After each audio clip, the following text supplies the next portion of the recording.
Welcome to Elite Media. తెలంగాణలో కాంగ్రెస్ అధికార పగ్గాలు చేపట్టిన తర్వాత తొలిసారి పొలిటికల్ అడ్వైజరీ కమిటీ సమావేశమైంది. ఏఐసీసీ నేత కేసీ వేణుగోపాల్ సమక్షంలో పార్టీ రాష్ట్ర ఇన్ఛార్జ్ దీపాదాస్ మున్షి ఆధ్వర్యంలో ఆ సమావేశం జరిగింది. అదే ఇప్పుడు తెలంగాణ మంత్రుల అలకకు కారణమైందట. ఈ సమావేశం జరుగుతుందని తెలిసినప్పటి నుంచి ఏం విషయాలు మాట్లాడాలో, ఏ అంశాలను ప్రస్తావించాలో పెద్ద హోంవర్క్ చేశారట మంత్రులు. కానీ కాంగ్రెస్ పెద్దలు సమావేశానికి పీఏసీ సభ్యుల్ని మాత్రమే ఆహ్వానించి మంత్రులకి బిగ్ ట్విస్ట్ ఇచ్చారు. దీంతో ఇన్విటేషన్ లేని మంత్రులు అవమానంగా ఫీల్ అవుతున్నారనే గాసిప్ వినిపిస్తోంది. మొదట్నుంచి పీఏసీ మీటింగ్ అని చెప్పుకొచ్చారు. పీఏసీ సభ్యుల్ని ఎలాగూ ఆహ్వానిస్తారు, ఇక మంత్రులను కూడా పిలుస్తారని ఊహించుకున్నారు. కానీ వారి ఆశలు అడియాసలవడంతో ఆ మంత్రులంతా గుర్రుగా ఉన్నారట. ఇంతకీ పీఏసీ సమావేశానికి మంత్రులు ఎందుకు అంత ఆసక్తి కనబరిచారనేది బహిరంగ చర్చగా మారింది. ఐసీసీ సంస్థాగత general secretary KC Venugopal PAC meeting కు హాజరవుతున్నారని తెలిసి మంత్రులంతా ఇంట్రెస్ట్ చూపించారు. కానీ 4 ఏళ్ల కింద నియమించిన 23 మంది పీఏసీ సభ్యులకి మాత్రమే ఆహ్వానాలు అందాయని టాక్. దీంతో అసంతృప్తికి గురైన సదరు మంత్రులు పార్టీ ముఖ్య నేతలకి ఫోన్లు కొట్టి తమ అసంతృప్తిని తెలియజేస్తున్నారనేది టాక్.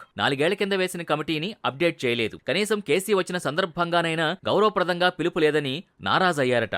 పార్టీ, ప్రభుత్వానికి సంబంధించిన అంశాలపై చర్చలో తమ భాగస్వామ్యం అవసరం లేదా అని ప్రశ్నించారట. త్వరలో స్థానిక సంస్థల ఎన్నికలకి ప్రభుత్వం సన్నద్ధమవుతున్న నేపథ్యంలో పలు సూచనలివ్వాలని భావించారట మంత్రులు. కానీ కీలకమైన సమావేశానికి ఆహ్వానించకుండా అవమానించారని రగిలిపోతున్నారని టాక్. మరి ఈ వ్యవహారాన్ని పార్టీ అధిష్టానం ఎలా డీల్ చేస్తుంది, మంత్రుల్ని ఎలా సముదాయిస్తారనేది ఇంట్రెస్టింగ్ గా మారింది.